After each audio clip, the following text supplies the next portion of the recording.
Sige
na!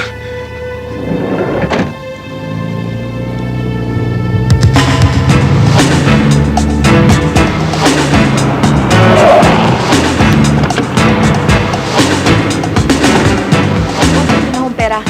Oh, ayun na! Move it!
Tata, huwag niyo akong pamatayin.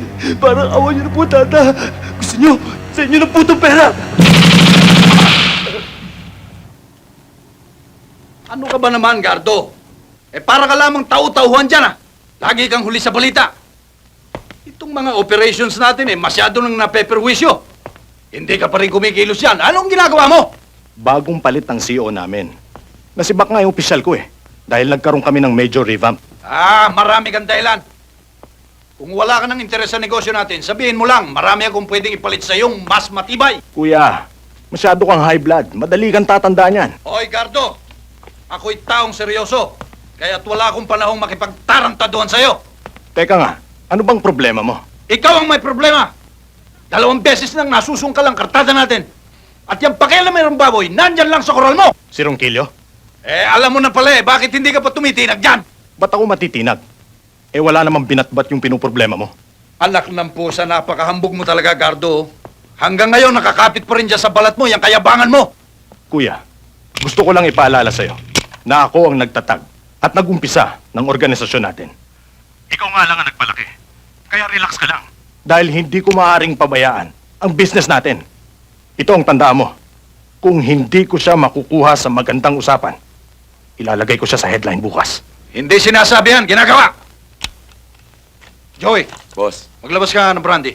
mukha yatang di maganda gising ng kuya mo. Ganyan talaga kapag tumatanda.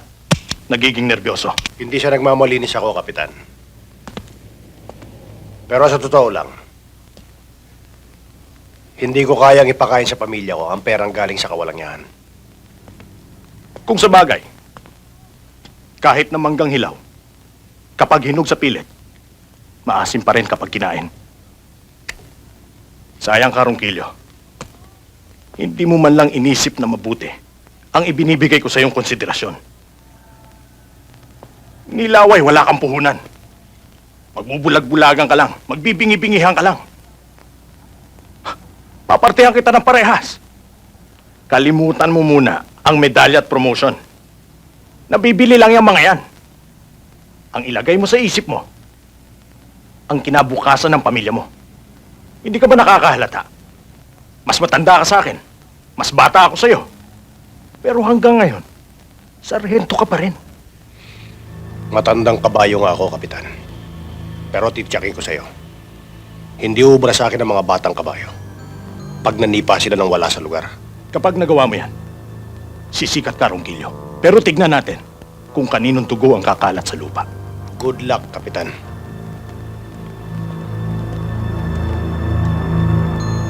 Abad!